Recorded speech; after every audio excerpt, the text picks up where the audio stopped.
ఎన్నికల్లో కాంగ్రెస్ పార్టీ ప్రజలకు ఇచ్చిన హామీలను నెరవేర్చే వరకు ప్రజల పక్షాన ప్రశ్నిస్తామని, ప్రజలకు ప్రభుత్వం ఇచ్చిన హామీలు నెరవేర్చాలని ప్రజలు కోరుకుంటున్నారని, రామగుండం నియోజకవర్గం ప్రజల ఆకాంక్షను నెరవేర్చేందుకు రామగుండం రచ్చబండ కార్యక్రమాన్ని చేపడుతున్నట్లు రామగుండం మాజీ శాసనసభ్యులు, పెద్దపల్లి జిల్లా బీఆర్ఎస్ పార్టీ అధ్యక్షులు కోరుకంటి చందర్ అన్నారు.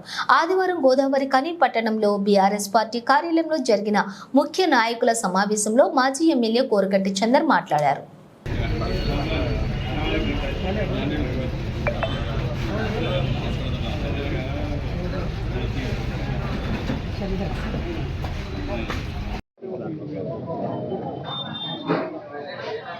రామగుండం నియోజకవర్గంలో బీఆర్ఎస్ పార్టీ నాయకత్వంలో గౌరవనీయులు బీఆర్ఎస్ పార్టీ వ్యవస్థాపక అధ్యక్షులు కేసీఆర్ గారు, వర్కింగ్ ప్రెసిడెంటు కేటీ రామారావు అన్న గారు, కుప్పల ఈశ్వరన్న గారు ప్రజా సమస్యల కోసం బీఆర్ఎస్ పార్టీ ముందున్నది. ఆనాడు ప్రజల ఆకాంక్ష కోసం నిలబడి కొట్లాడింది బీఆర్ఎస్ పార్టీ. అధికారం ఉన్నా లేకున్నా ప్రజల పక్షాన నిలబడాలని పెద్దలందరి ఆలోచన మేరకు రామగుండం నియోజకవర్గంలో ప్రజల పక్షాన ప్రజల సమస్యలను ఎలుగెత్తి చాటేటువంటి విధంగా ప్రజాప్రతినిధికి, అధికారులకు, ప్రభుత్వానికి స్థానికంగా ఉన్నటువంటి ప్రజల ఆలోచనలను, ఆకాంక్షలను తెలియజెప్పేటువంటి విధంగా రామగుండం రచ్చబండ కార్యక్రమాన్ని బీఆర్ఎస్ పార్టీ ఆధ్వర్యంలో ప్రారంభం చేసుకోవడం జరుగుతూ ఉన్నది.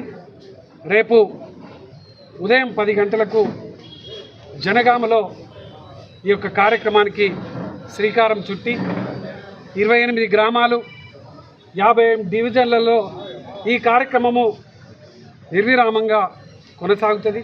ఆ గ్రామంలో, ఆ డివిజన్లో ఉదయం నుండి సాయంత్రం వరకు ఆ గ్రామంలో ఉన్నటువంటి ప్రజల సమస్యలు, ప్రజల ఆలోచనలు, ప్రజా ఆకాంక్షల కోసం బీఆర్ఎస్ పార్టీ మీ పక్షాన నిలబడుతుందని ప్రజలకు పూర్తి స్థాయిలో విశ్వాసాన్ని కల్పించి, అదేవిధంగా సింగరేణి బొగ్గు బ్లాక్లను వేలం వేస్తున్నటువంటి సందర్భంగా కేంద్ర రాష్ట్ర ప్రభుత్వాలకు రామగుండం నియోజకవర్గ ప్రజల ఆలోచనలను తెలియజెప్పేటువంటి విధంగా తీర్మానాలు చేసి ఈ యొక్క రాష్ట్ర కేంద్ర ప్రభుత్వానికి ఈ వేలం పాటలు రద్దు చేయాలని కూడా ఈ యొక్క రచ్చబండలలో తీర్మానాలు చేయడం జరుగుతుంది.